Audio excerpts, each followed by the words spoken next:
Hello friends, তোমরা সবাই মিলে কেমন আছো?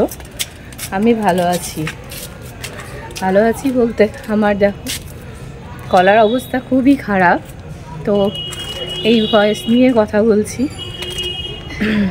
আর হচ্ছে খুবই সকাল থেকে আর ব্যস্ত ছিলাম, সকাল থেকে আর সেরকম ক্লিপিং নিতে পারিনি। তো খুবই আনন্দ হচ্ছে, বাবার বাড়ি যাবো, তার জন্য ব্যাগ ট্যাগ সব প্যাকিং করছি। এখন চলে গেছিলাম দোকানে, শরীর খারাপ বলেই সেই জন্য আর ব্লগ বানাতে পারছি না।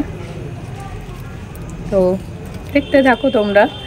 যাব হচ্ছে কালকে বাবার বাড়ি, কালকে যাব, কালকে সকালে ট্রেনে যাব। তো এখন সকালকে যাব, তো তার জন্য ছেলেদের কিছু খাবার নিতে হবে। তো দোকান থেকে ওই জন্য কোনো খাবার নিতে গেছিলাম। তো ঘরে চলে এসেছি, যাচ্ছি হচ্ছে তোমাদের দাদা ট্রেনে তুলে দেবে, আর আমি হচ্ছে ওখানে নেমে আমার নিতে আসবে।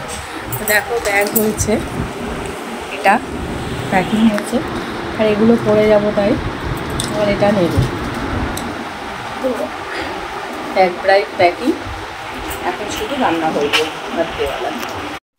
তো এখন বসেছি, নেল পালিশ পরবো, তাই নেল পালিশ তো পরি না, তো আজকে নেল পালিশ পরবো। তো নেল পালিশ করা কমপ্লিট। কেমন লাগছে বলো?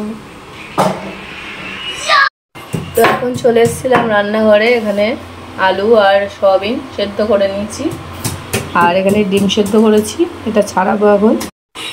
আর এখানে মশলা কেটে নিয়েছি, ডিমগুলো দেখো ভেজে নিয়েছি। আর এখানে হচ্ছে আলু, আর দেখো এখানে হচ্ছে টমেটো আর আলু সব এগুলো কষিয়ে নিচ্ছি মশলা দিয়ে। আর এদিকে গরম জল বসিয়ে দিয়েছি, এই গরম জল এর মধ্যে দিয়ে দেবো। কাল চলে যেতে হবে বলে সব বাসন টাসন সব মেজে রাখতে হচ্ছে, সব পরিষ্কার করে সব রেখে যাচ্ছি। আর দেখছোই তো গলার অবস্থা কীরকম, অত জোরেও কথা বলতে পারছি না, গলা ভীষণ ধরে গেছে। কাল সকালবেলা যাব, তো ওই জন্য সব কিছু করে যেতে হচ্ছে পরিষ্কার করে। আর সকালে হচ্ছে কোনো কিছু করা যাবে না অত সকালে, ভোরবেলা, আর লং জার্নি অনেকটা, জন্য সব কিছু করে যাচ্ছি। দেখো ডিমের ঝোল রেডি, একটু বেশি ঝোল রেখেছি, সবাই এটা দিয়ে খাবে, তো তার জন্য। তো রান্না হয়ে গেল, বাসনও প্রায় মাজা হয়ে গেছে। এখনও রাত্রিবেলায় যে খাবো সেই বাসনগুলো এখনও মাজতে হবে। তো রান্না বান্না কমপ্লিট, এখন বসে আছি। তো দেখতে থাকো ব্লগ, কালকে আবার যাওয়ার প্ল্যানিং।